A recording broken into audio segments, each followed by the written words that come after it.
DCC അധ്യക്ഷൻ A തങ്കപ്പനെ പരിഹസിച്ച് flex വെച്ചതിൽ പ്രവർത്തകർക്കെതിരെ നടപടിയെടുത്ത ജില്ലാ കോൺഗ്രസ് കമ്മിറ്റി.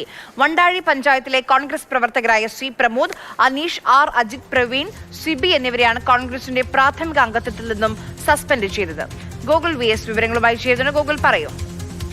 തെരഞ്ഞെടുപ്പിൽ പാർട്ടിയെ ദുർബലപ്പെടുത്താൻ ശ്രമിച്ചു എന്ന കാരണം ചൂണ്ടിക്കാട്ടിയാണ് ഈ വണ്ടാഴി പഞ്ചായത്തിലെ കോൺഗ്രസ് നേതാക്കളായ സി പ്രമോദ്, അനീഷ്, ആർ അജിത്, പ്രവീൺ, സിബി എന്നിവർക്കെതിരെ ഈ സസ്പെൻഷനിൽ എഴുതിയുള്ള ലെറ്ററിൽ പറയുന്നത്. അതേസമയം തന്നെ ഇവർ തന്നെയാണ് ഇത്തരത്തിൽ DCC പ്രസിഡന്റിനെതിരെ ഫ്ലക്സ് വെച്ചതെന്ന ആരോപണം കൂടി പുറത്തു വരുന്നുണ്ട്. അതിന്റെ തുടർന്നാണ് ഇത്തരത്തിലൊരു നടപടിയിലേക്ക് പാലക്കാട് ജില്ലാ നേതൃത്വം, കോൺഗ്രസിന്റെ ജില്ലാ നേതൃത്വം പെട്ടെന്ന് തന്നെ കടക്കുകയും ഇവരെ പാർട്ടിയുടെ പ്രാഥമിക അംഗത്വത്തിൽ നിന്ന് പുറത്താക്കുകയും ചെയ്ത് ഈ വാർഡിൽ ഇവർ പാർട്ടിയുടെ പ്രവർത്തനത്തെ ദുർബലപ്പെടുത്തി എന്നുള്ളതാണ് പ്രധാനമായും ആരോപിക്കുന്ന മറ്റൊരു വിഷയം. അങ്ങനെ വിവിധ വിഷയങ്ങൾ ചൂണ്ടിക്കാണിച്ചുകൊണ്ടാണ് ഇവരെ പാർട്ടിയിൽ നിന്ന് പുറത്താക്കിയത്. ഇന്ന് രാവിലെയാണ് DCC പ്രസിഡന്റ് തങ്കപ്പനെ പരിഹസിച്ചുകൊണ്ടുള്ള ഫ്ലക്സ് ബോർഡുകൾ വണ്ടാഴിയിൽ നിറഞ്ഞത്. ഇത് DCC പ്രസിഡന്റ് അവിടെ ഒരു പരിപാടിക്ക് വരുന്നുണ്ടായിരുന്നു.